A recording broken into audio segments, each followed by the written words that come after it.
Hi, I'm Davy. I'm awesome. And welcome to Davy's Awesome Stories, where I tell funny stories from my past or go on a rant in an effort to make you laugh. So, this week I'm going to talk about something that I've done on 3 occasions. Broken bones in very stupid ways. I've actually broken 5 bones, but 2 of them weren't stupid things. There was one a couple of years ago. I broke my right elbow. I just tripped over my own 2 feet and hit a concrete floor, and I broke my elbow. The worst part about it was the break was right on the joint, so they couldn't cast it. In fact, it was very painful. They said occasionally you got to take it out of the sling and you got to stretch it out, move it to make sure that when it heals it doesn't lock in place. It hurt. Another time I broke my finger and I just got caught up in a game of catching a football, and just the way it landed and jammed my finger, broke it for about a week or so. Had a little splint on my finger and I was giving everybody the bird. But the very first time I ever broke a bone, I was being stupid. Now let's keep in mind, I was 10 years old. 10-year-olds are stupid, especially 10-year-old boys. My wife has even asked, with us having only boys, why are little boys so obsessed with killing themselves? Because yeah, as young boys, we do things that, me looking back, I'm amazed I'm alive. We climb up things we shouldn't have climbed up. We jump off things we shouldn't have jumped off of. We did the dumbest things because they looked like they'd be fun. And truth is, most of the time, they were fun. And truth is, most of the time, we didn't get hurt. Sometimes we did. But now to my story. How did I break my first bone? I was playing tag on a jungle gym. School jungle gym. We were running up and down and around this jungle gym playing tag. Why? Because it was an obstacle. Because what's better than playing tag? Playing tag with obstacles. And I was it. And I was trying to catch someone so that they would be it. And how did I try to catch them? Well, on this particular jungle gym where they had the little firehouse pole you could slide down, I was tall enough where from there I could reach out, put my foot on the railing of the stairs going up the jungle gym, and slide myself over and get to the stairs. Did it many times. But this one time in particular, when I needed to do this, I slipped. And I fell. Because here's the thing about jungle gyms and playgrounds when I was a kid. They weren't like they are now. Now they're all padded and nice so that if you fall, you might hurt yourself a little. Maybe not, because it's such a padded, thick mat. Back then, what was that ground made out of? Gravel. Because that's what they all were made out of. The floors were either gravel or just straight up concrete, or maybe those little wood chip things that they had that definitely weren't fun to fall on. And not to mention nowadays, everything is either tempered steel or coated in some type of plastic so that these bars and stuff will not get too hot. This was literally a couple days before summer vacation, and we did not have anything to prevent the steel from burning us. If it was hot enough out and you went down the slide, you were coming down with second-degree burns. And that is what happened. I reached out my foot, grabbed the pole burned me a little bit, I went, ah, and fell and landed right on my arm. And I'll admit it was scary. I face planted, I got up, got the air back into me, and the first thing I notice is my head is dripping very furiously with blood. And that's what I was actually scared of at first. Nowadays, as an adult, I wouldn't be too scared because you kind of learn that right around here, you don't necessarily bleed a lot, it just comes out fast. But at the time, I was freaking out, my head's bleeding, and I'm yelling for help. And then I roll over and realize my arm hurts a lot more than my head. Because I had broken my wrist. My left wrist. Which sucked because, like I had said, this was just a couple of days before summer break. So I spent pretty much my entire summer with my hand in a cast. Not to mention, it was a particularly humid summer. So by the time we got my cast off, not only was my arm pencil thin all times you get a cast off, but it had this gross brown film all over it that I had to gently scrub off of it because, just got the cast off. It's a little sensitive, but it's gross. And the doctor even said it was basically just from sweating so much underneath that cast. And not to mention my head, it healed, but there was this bump in it, and it was constantly itching me. I remember about a month after I got that cast off, I was scratching it and it popped off. Turned out a piece of gravel had gotten stuck right here and it healed over. Like a thin piece of skin healed over a small piece of gravel. But then a couple months later, you heard me, a couple months later, the next year of school has started. It's recess. I'm playing around. I'm on the swing set. And some of you may be going, how do you break your arm on a swing set? I'll feed you, baby birds. I'll feed you. Me and another person were having a jumping off the swing contest. Like, what little tricks could we do as we jumped off? How could we wave? How could we kick our feet?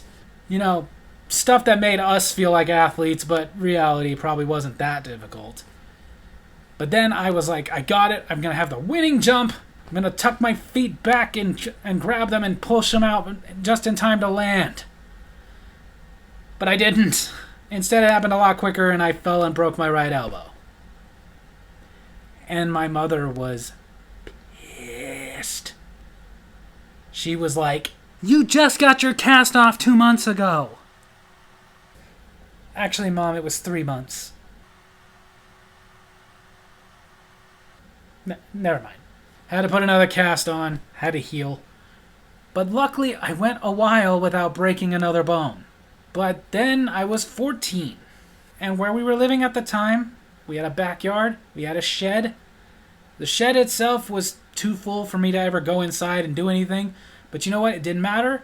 Because with a ladder that we had, roof wasn't too high up. I could just always go out there and I would climb onto the top of the shed, take my boombox, just sit there and chill, enjoy the view. But then one day my cousin got something in his head. Dude, you should jump off your shed. No, you shouldn't. Yeah, my mom heard him say this. And even I at the time was like, why would I jump off the shed? It'd be fun. No, it wouldn't. Especially because, as weird as it is that was my favorite hangout spot at the time, was on the top of our shed, I'm pretty afraid of heights. But it wasn't too high up as far as just getting up there. Like, you needed a ladder to get up. But one time my cousin, he came over, I was up there in my shed, he took my ladder away. Because this went on for months of him trying to convince me to jump off that frickin' shed. But when he took my ladder away, I showed him I don't actually need the ladder to get down, because I can at that point just kind of hang over the ledge and then drop, and at that point, it's not that far at all. It's like a foot or two. Basically at the time, yes, at 14, I'm about 6 feet tall. The shed itself, probably about 8 feet. So it wasn't that big a deal. But he would not let up with it. Just constant. You should jump off the shed. No. Just do it. No. And my mom constantly hearing him and telling him, knock it off. Quit trying to convince him. I don't want him to jump off that freaking shed. Until one day my cousin is there. My mom and dad are not. My mom and dad were out visiting friends. My cousin came over. Again, he came over. I was chilling on the top of my shed. He climbs up. He sits down. Starts in again about jumping off the freaking shed. Even this time says, I'll do it so you'll see. And I called his bluff. I said, you know what? Fine, go ahead. You jump off first, then I'll jump off. I really didn't think he'd do it. But he got up, took a breath, jumped off, landed flat on his feet. See? Nothing to it. So what do? 14 years old. I told him if he did it first, I'd do it. So I can't back down. I gotta do it now, don't I? Being an adult, thinking back, frick, I was stupid. Because no, I still could have been like, well, I'm still not doing it. But no, I did. I got up. I took several breaths because now I'm scared to death. I jump off. But I didn't land flat on my feet. I landed on the ball of my left foot. Instantly heard several pops and screamed at the top of my lungs. Ouch! So much so that a couple of neighbors came over to see what was wrong because they heard me. I was in trouble. My brother and my cousin picked me up. I could not put any weight on my foot. I was in so much pain. My brother goes and calls my mother. Hey, Mom. You need to come home.